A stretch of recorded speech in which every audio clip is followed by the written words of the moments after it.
And as you know, today is a day for our heroes, those who put their lives on the line for what matters most, the men and women of America's armed forces. And as we all know from a long decade of war, many never return from battles abroad, and many who do return are never the same. Injuries seen and unseen. But as only heroes can, they don't complain.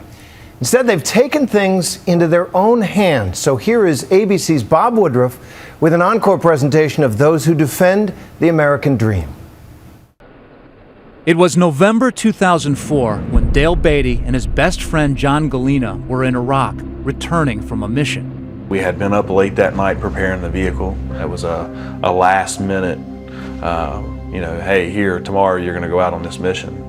So I was just taking a video of us driving, filming everybody in the truck, said hey to everyone. I took a little video, put it back maybe in my pocket, and right after that, we got hurt. The explosion rocked their Humvee 200 feet in the air. John suffered a brain injury and back wounds. Dale lost both his legs and spent more than a year at Walter Reed Hospital recovering. When they finally got back to North Carolina, Dale was struggling to adjust to life at home.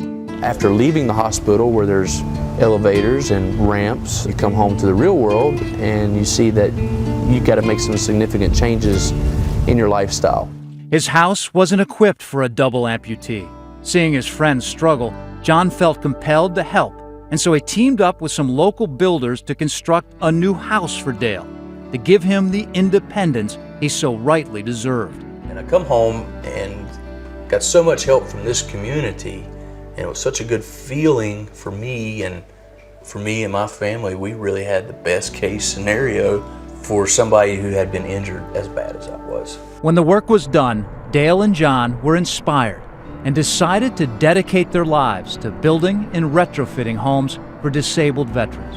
After we came home from Iraq, looking around in our communities, we saw that there's still greater needs that were not being met. They started a foundation and called it Purple Heart Homes. Our goal was just simply to pay it forward, just one vet. Dale and John hoped to bring America back to those glorious days after World War II, when veterans were cheered and embraced by their communities. You need to understand it's about community. It's about lifting up those that have served and sacrificed, and in that, we found a way that we can say, we believe. They soon discovered that there are more than 17,000 veterans living in their county alone. And every Thursday morning, a group gathers here in Richard's coffee shop. That's how they met Dave Morrell. Hey, Dave. Hey. Who served 3 tours with the Special Forces in Vietnam. Good to see you. Hey. Hey, Bob. Nice to meet you. The war cost him a leg. This just comes off. They learned that Morrell was forced to crawl from his bedroom to his bathroom because his wheelchair and walker wouldn't fit through the doors. He said the VA wouldn't pay to fix it because he is missing only one limb. You have to be double. A single amputee, the best I can get is a wheelchair, 1 ramp, but to actually have the house physically adapted, I don't qualify. Were you outraged by this, that people didn't know about these guys couldn't even get in their shower? No, I think it was such a shock to John and myself. There was no time for outrage. There's really no time for outrage. There's only time to do something about it. So they did. They knocked down a wall and built an addition onto his home with a brand new bedroom and an accessible bathroom so Dave can roll right in. Going from a Volkswagen to a Cadillac is a nice upgrade.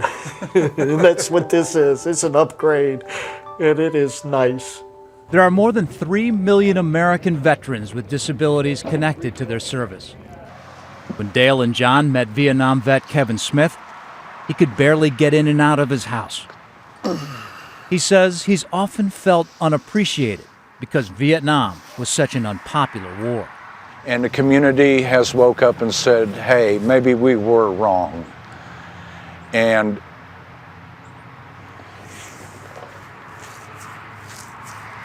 just sitting there talking to him that first day just brought tears to his eyes. He had never been told, welcome home. With the help of a handful of neighbors, Purple Heart Homes built him a wooden ramp to help ease his burden. It's just good to know that people care about their country. again.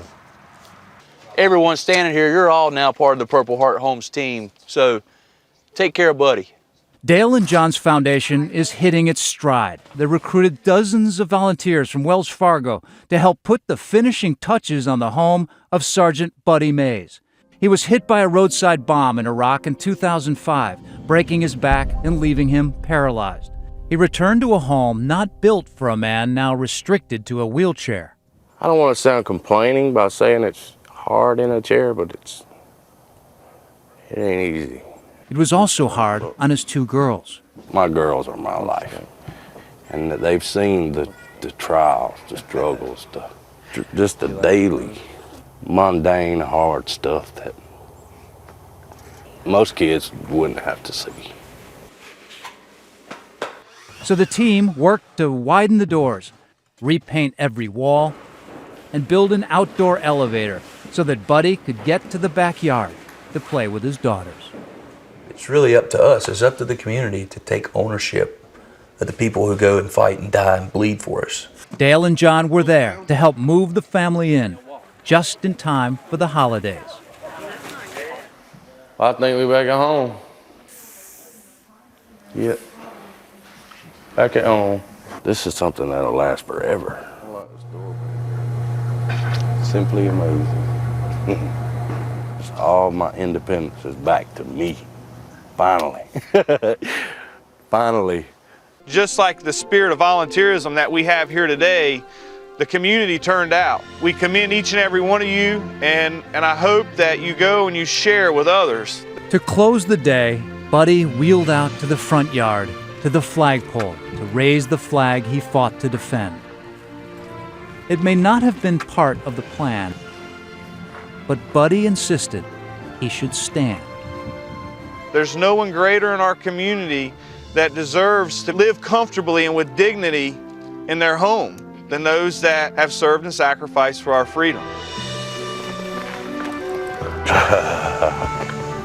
I'm Bob Woodruff for Nightline.